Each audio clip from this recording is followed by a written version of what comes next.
2 సంవత్సరాల క్రితం భీమ్లా నాయక్ రిలీజ్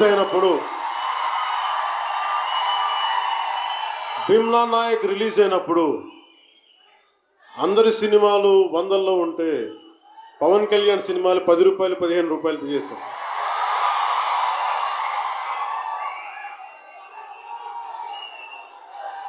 నేను ఒకటే చెప్పాను ఆ రోజున, మనల్ని ఎవడు రాపేది.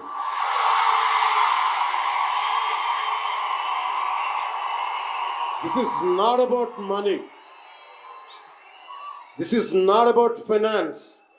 This is not about records.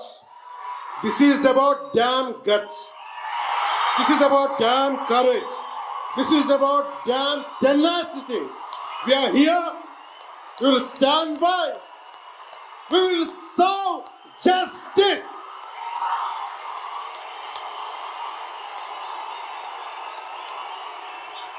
Pawan Kalyan ఎప్పుడు రికార్డుల కోసం ప్రయత్నం చేయాల. Reluctant actor. మా బ్రహ్మానందం గారు చెప్పినట్టుగా నేనేం కోరుకోలే, నేను ఒక యాక్టర్ అవ్వాలని కోరుకోలే, సగటు మనిషిగా బతుకుదామన్న ఒక ఆలోచన తప్ప నాలో ఏం లేదు. అలాంటిది నేను పొద్దున ప్రెస్ మీట్లో రతన్ గారి గురించి మాట్లాడాను. ఇప్పుడు మీకోసమే మాట్లాడతాను, నా అభిమానుల కోసం. ఈరోజు నేను ఇక్కడ నిల్చున్నాను, పడి లేచాను, పడుతూనే ఉన్నాను, లేస్తూనే ఉన్నాను. దానికి కారణం ఒకరే, మీరే.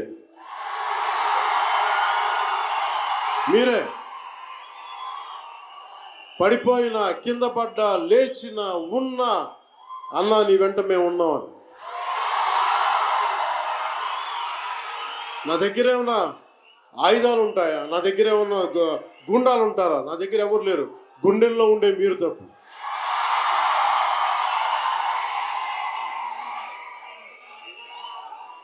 దాదాపు నేను 96లో నా మొదటి సినిమా అక్కడమ్మాయికి డబ్బా. ఇది 2025, అంటే ఆల్మోస్ట్ 29 to 30 years. అంటే దాదాపు 29-30 సంవత్సరాలు నేను చిత్ర పరిశ్రమకు వచ్చి. ఎలా ఉంది అంటే నాకే తెలియదు, అలా కాలం అట్లా అయిపోయింది. కానీ కొంత వయసు పెరిగిందేమో కానీ గుండెల్లో చావు ఇంకా చావులకే బతికాం. ఇక్కడే సభలో సర్దార్ గబ్బర్ సింగ్ సినిమాకి మహబూబ్ నగర్ నుంచి వచ్చిన ఒక యువకుడి గురించి చెప్పాను, మన అభిమానులు ఒకటి గురించి చెప్పాను. అన్న నువ్వేమి ఇవ్వదు, ఒక హిట్ ఇవ్వన్నా చాలని.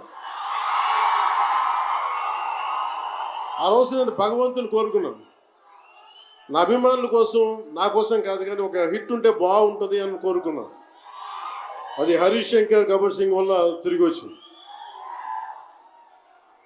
కానీ ఈ సినిమా చాలా డిఫికల్ట్ టైమ్స్లో చేశాను. ఇది సినిమాల మీద టెక్నీషియన్గా నేను ఉండి ఒక నిమిషం సినిమాలు కష్టంగా ఉండి, ఒక సినిమా చేయడం ఎంత కష్టమో, సినిమా చేయడం చాలా చాలా కష్టం.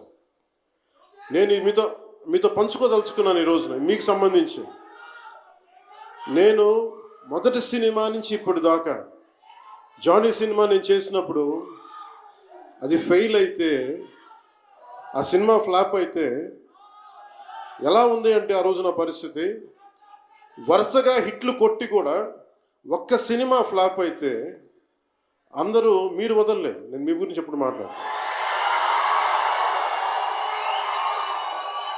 అంటే ధనం మూలం మిదం జగత్ అంటాను. అంటే అన్ని బంధాలు, కార్ల్ మార్క్స్ చెప్పిన అన్ని బంధాలు ఆర్థిక బంధాలు సినిమా పరిశ్రమలో మరింత బలంగా తెలుస్తాయి. నా రెమ్యునరేషన్ ఇచ్చేసాను అని నా దగ్గర అంతమించి డబ్బులు లేవు. కానీ ఆ రోజు నుంచి ఈ రోజు దాకా ఒకటైతే మార్పు జరిగింది. నేను చిత్ర పరిశ్రమ హిట్స్, ఫ్లాప్స్ ఇవన్నీ వదిలేసి నేను ఒకటే నమ్మాను, నా అభిమానులు నాకున్నారు, నన్ను ప్రేమించేవాళ్ళు ఉన్నారు. డబ్బుకి ఎప్పుడు నేను ప్రాధాన్యత ఇవ్వను. నేను ఇచ్చింది బంధాలకు ప్రాముఖ్యత ఇచ్చాను.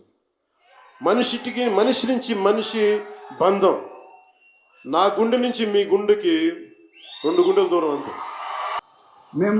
మేమందరం ఎక్కడ ఫంక్షన్ చేయాలని డిస్కస్ చేస్తుంటే ఆయన మీ ఊళ్ళో ఫంక్షన్ చేద్దాం సార్ అన్నారు.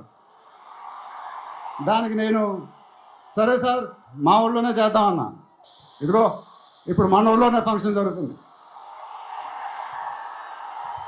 చాలా ఆనందంగా ఉంది. త్రివిక్రమ్ గారు అంటే నాకు చాలా ఇష్టం. ఆయన నాకు ఫ్రెండ్ కన్నా ఎక్కువ, నా ఫ్యామిలీ మెంబర్ లాగా. నేను ఆయన గురించి బయట ఎప్పుడు మాట్లాడను. మన ఇంట్లో మనుషుల గురించి ఎక్కువ మాట్లాడతాం. బట్ ఈ లాస్ట్ 2 years ఆయన నాకు ఇచ్చిన సపోర్ట్, స్ట్రెంగ్త్ నేను ఎప్పుడు మర్చిపోలేను. Thank you sir. మీకు థ్యాంక్స్ చెప్పుకోవడం కూడా వింతగానే ఉంది నాకు. ఎందుకంటే మనం ఎప్పుడు ఇలా మాట్లాడుకోము. ఆయన సినిమాల్లో నేను ఎప్పుడు చేసినప్పుడల్లా నా పర్ఫార్మెన్స్లో ఒక మ్యాజిక్ జరుగుద్ది. అది నాకు తెలీదు. అతడు చేసినప్పటి నుంచి మా జర్నీ మొదలైంది. కలేజాలో ఒక మ్యాజిక్ జరిగింది. అదే మ్యాజిక్ ఇప్పుడు గుంటూరు కారంలో జరిగింది. మీరు ఒక కొత్త మహేష్ బాబుని చూడబోతున్నారు. దానికి ఆయనే కారణం. నేను ఎప్పుడు ఇలా చెప్పలేదు సార్. ఇది ఇక్కడి నుంచి వచ్చే మాటలే. వేళ్ల ముందు చెప్పకపోతే ఎప్పుడు చెప్తాను. I love you sir, just love you. ఇంకా మా ప్రొడ్యూసర్ చిన్నబాబు గారు, ఆయన నాకు ఇది చెప్పలేదు కానీ నాకు తెలుసు. ఆయన మోస్ట్ ఫేవరెట్ హీరో నేనే. ఆయన మానిటర్ చూసినప్పుడు ఆయన మొహంలో ఆనందం, ఎడిటింగ్ రూమ్లో సీన్స్ చూసినప్పుడు ఆయన మొహంలో ఆనందం నాకు తెలుసు. అది చూసినప్పుడల్లా నాకు చాలా ఆనందం వేస్తుంది. ఒక ప్రొడ్యూసర్ మొహంలో ఆనందం వచ్చినప్పుడు ఆ ఫీలింగే వేరేబా. అది థ్యాంక్ యూ సార్. నిజంగా మీరు ఇచ్చిన సపోర్ట్ నేను ఎప్పుడు మర్చిపోలేను. నాకు డైరెక్టర్ గారికి తెలుసు. అండ్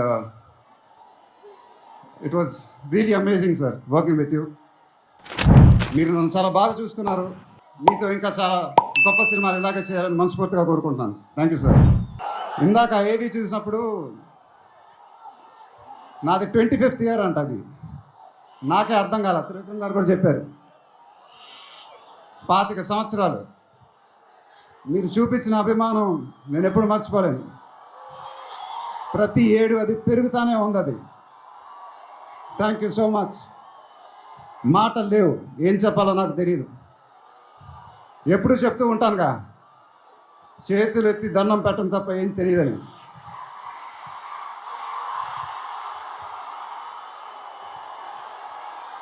మీరు ఎప్పుడు నా గుండెలో ఉంటారు. ఎప్పుడు ఎప్పుడు ఎప్పుడు.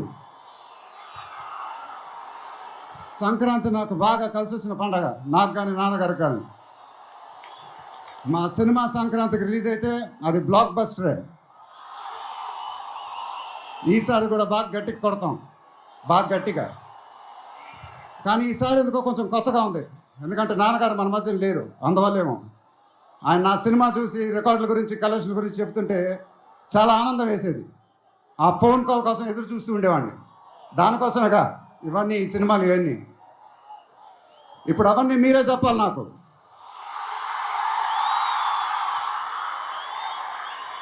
ఇక నుంచి మీరే నాకు అమ్మ, మీరే నాకు నాన్న,